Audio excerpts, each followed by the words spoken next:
In 1930, two U.S. senators, Reed Smoot and Willis Hawley, convinced Congress that slapping massive tariffs on foreign goods would save American jobs. Within 2 years, U.S. imports collapsed by 66%. Retaliation from 25 countries wiped out American exports. Unemployment shot from 8% to 25%. Historians largely agree it made the Great Depression significantly worse. Now fast forward 96 years, and the United States just recorded the highest average tariff rate since 1947. Same policy, same promises, same question nobody in Washington wants to answer: who actually pays for this thing? Here's what's not in the press releases. The New York Federal Reserve published a study this year finding that U.S. consumers and businesses are absorbing nearly 90% of all tariff costs. Not China, not Mexico, not the European Union, you.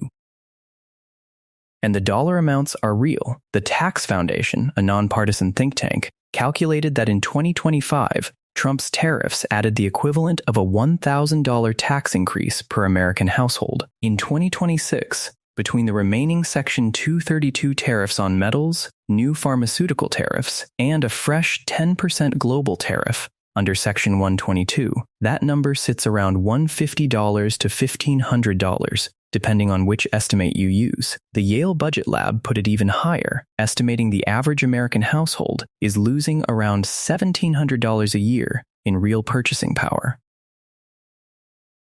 Now, I know what some of you are thinking. That's the price of protecting American jobs, right?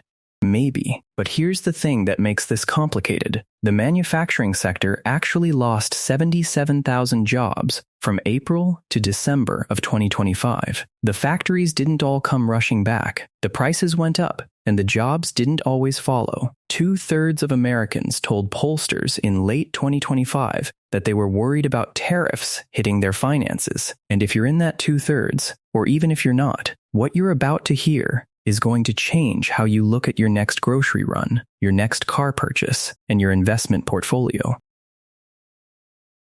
In the next few minutes, we're going to walk through 5 things that are actually happening to your wallet right now because of these tariffs, with real numbers, broken down by category. We'll cover the history they skipped in school, because this has happened before and it didn't end well. We'll break down exactly which products have gotten more expensive, and by how much. We'll do the actual math on what these costs an average family in a year. And then, and this is the part most finance channels skip, we'll talk about what smart investors are doing to position themselves around this. Stick around for Section 4, because the investment angle is one most people get completely backwards.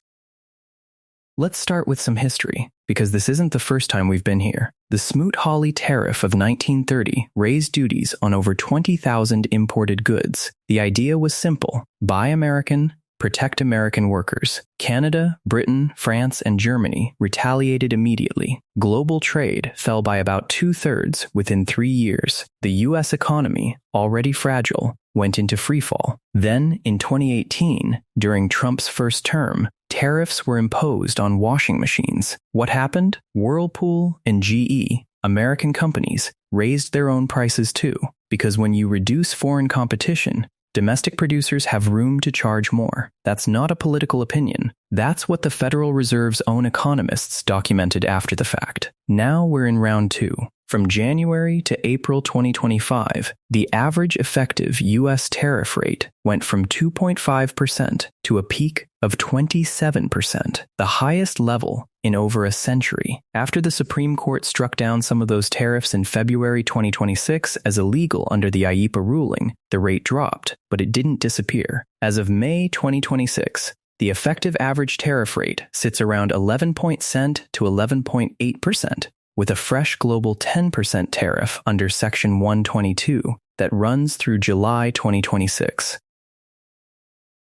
The Federal Reserve also published research this year with a finding that I want you to sit with for a second. They found that for every extra dollar a company pays in import costs due to tariffs, they pass that full dollar on to consumers. Not immediately, it takes about 7 months, but eventually, every single dollar lands on your bill. That 7-month lag is important. It means the price increases from the big tariff waves of 2025 are still working their way through the system right now in 2026. You haven't seen the full bill yet. Let's start where it hits most people first, the grocery store. A huge portion of the fruits and vegetables Americans eat comes from Mexico. Avocados, tomatoes, strawberries, peppers. Under the tariff regime, those goods face added costs that importers pass to distributors, who pass them to supermarkets, who pass them to you. Procter & Gamble, one of the biggest consumer goods companies in the world, said in 2025 that tariffs created a $1 billion annual impact on their business. Their CFO announced that they raised prices on roughly 25% of their product lineup as a direct result. Spice brand McCormick flagged that black pepper, cinnamon, and vanilla were facing steep cost increases from tariffs. Beer maker Constellation Brands took a $20 million hit from aluminum tariffs alone, aluminum being the thing your can is made of. Here's what this looks like in your cart. Analysts at the Harvard Business School Pricing Lab tracked prices from March to September 2025 and found that imported goods rose about 4% above their pre-tariff trend. Domestic goods, even ones not directly tariffed, rose around 3% above trend. So you're paying more for foreign goods and domestic goods because domestic producers raised their prices when foreign competition got more expensive. The bottom line on groceries? If your family spends $800 a month on food and household essentials, you're likely spending an extra $24 to $32 a month more than you would have without the tariffs. That's roughly $300 to $400 a year, just on the basics. And grocery prices are just the beginning, because the next category is where the numbers really start to sting. If you're in the market for a car, or planning to be in the next year or two, this section is specifically for you. The auto industry has been one of the hardest hits. Here's why. A modern car assembled in America uses parts that cross the US, Canada, Mexico border an average of 8 times during manufacturing. When you put tariffs on those border crossings, costs stack on top of each other like pancakes. According to analysis from Insurify, certain best-selling US-made car models could see average price increases of around 14%, which on a $37,000 car works out to roughly $5,186 more, and that's before you factor in financing costs, which have also gone up. GM reported $3.1 billion in tariff-related costs in 2025 alone. Ford, Toyota, Honda, and Nissan have all been scrambling to restructure supply chains, and those restructuring costs don't vanish. They end up in the sticker price. If you're leasing or financing, the hit is compounded. You're paying a higher sticker price at a higher interest rate. For a lot of American families, the dream of upgrading to a newer, safer car just quietly got a little further away. Now let's talk about electronics, phones, laptops, tablets, TVs. In January 2026, Trump imposed 25% tariffs on a narrow range of advanced semiconductor imports, primarily high-end chips like the NVIDIA H200. The administration has signaled that broader pharmaceutical tariff, potentially reaching 100% on patented drugs, are coming by mid to late 2026. Electronics could be next. Here's the thing about electronics. Most of the components are made in Asia. Even devices assembled in the US rely on chips and components manufactured abroad. When those components get more expensive, the cost of building everything from a laptop to a refrigerator goes up. The Harvard Business School data showed noticeable price increases in small appliances, air fryers, coffee machines, personal care devices. These aren't luxury items for most families. They're the stuff that breaks down and needs replacing. On the bigger end, consumer electronics analysts have flagged that if semiconductor tariffs expand, which the administration has signaled is possible, a flagship smartphone that costs $999 today could realistically cross $1,200 before the end of 2026. For now, the most honest thing to say is this: electronics are in a watch and wait phase. Prices have gone up moderately. If the next round of tariff investigations leads to broader semiconductor duties, the price jumps in this category could become dramatic very quickly. Here's the part that doesn't make the front page enough. The people hit hardest by tariffs are not the wealthy. The Tax Policy Center published data on this, and the numbers are stark. The bottom 20% of earners, households making roughly $29,000 a year or less, see their effective federal tax rate rise by 0.9 percentage points because of tariffs. The top 20%, their rate rises by 0.7 percentage points.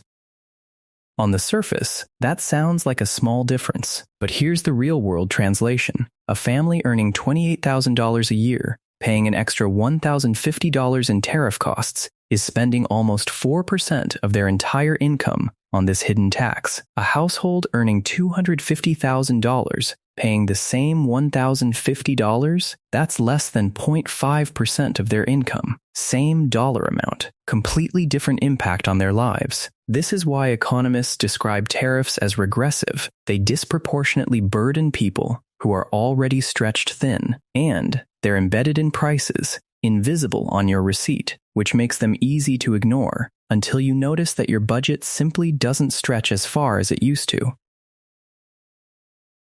Okay, now let's talk money. Not what you're losing, but what you might do about it. Because tariffs don't hurt everyone equally in the stock market. Some sectors are actually benefiting. Who's winning right now? Domestic steel, aluminum, and metals producers are sheltered from foreign competition by the 50% metal tariffs. Companies like Nucor and Cleveland-Cliffs saw revenue tailwinds through 2025 as imported metal became more expensive. U.S. defense contractors, which source heavily from domestic suppliers, are largely insulated. Industrial manufacturers with fully domestic supply chains have a competitive advantage over rivals who relied on cheaper imports. U.S. agricultural exporters got a boost too. America's exports hit a record $320.9 billion in March 2026, the highest single month in U.S. history, partly because tariff negotiations opened doors to new trade deals in certain markets. Who's hurting?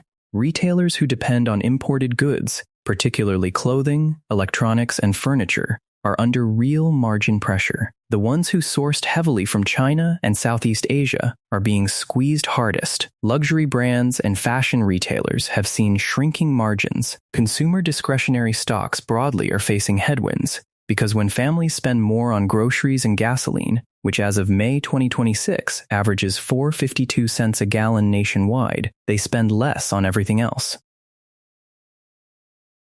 Pharmaceutical companies are watching nervously. The Trump administration has flagged tariffs of up to 100% on patented pharmaceutical imports by mid to late 2026. If that happens, drug costs for Americans, already a major household expense, could spike significantly. What smart investors are considering: number 1, domestic-focused companies. Businesses with most of their supply chain inside the U.S. are structurally better positioned in a high tariff world. Number 2, commodities exposure. With metal tariffs keeping steel and aluminum prices elevated domestically, commodity-linked investments have held up better than expected. Number 3, defensive sectors. Utilities, healthcare, and consumer staples companies that produce domestically tend to hold value better when tariff uncertainty is high. Number 4, international diversification. A lot of investors got so US-focused that they missed the fact that some international markets, particularly in Europe and Southeast Asia,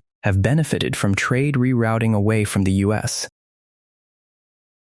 And one thing to be careful about: the revolving credit picture. Federal Reserve data shows that American consumers now carry over $1.3 trillion in revolving credit card debt, a record. When households are stretched, they lean on credit. When interest rates stay elevated, that debt compounds. Companies exposed to a sharp pullback in consumer spending could see earnings pressure that the stock market hasn't fully priced in yet.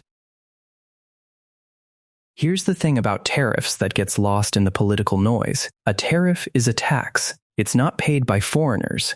It's not paid by governments. It's paid by whoever buys the imported good, which means it's paid by American businesses and American consumers. That's not a partisan statement. That's what the New York Federal Reserve found in their research this year. Nearly 90 cents of every tariff dollar lands on this side of the border. The debate isn't really about whether tariffs cost money. They do. The real debate is, are those costs worth paying? in exchange for the goal you're trying to achieve? And that's a legitimate question. Some economists argue that short-term pain can rebuild strategic industries. Others say the history, from Smoot-Hawley to the 2018 washing machine tariffs, shows the costs are rarely offset by the benefits. What's not debatable is this: the cost exists. It's real. It shows up in your grocery bill, your car payment, your electric bill, and the price of every gadget you buy. And it falls harder on people who have less. The most powerful thing you can do isn't rage about it or ignore it. It's to understand it clearly, so you can make smarter decisions about how you spend, save, and invest in a world that just quietly got more expensive. So here's your takeaway for this week.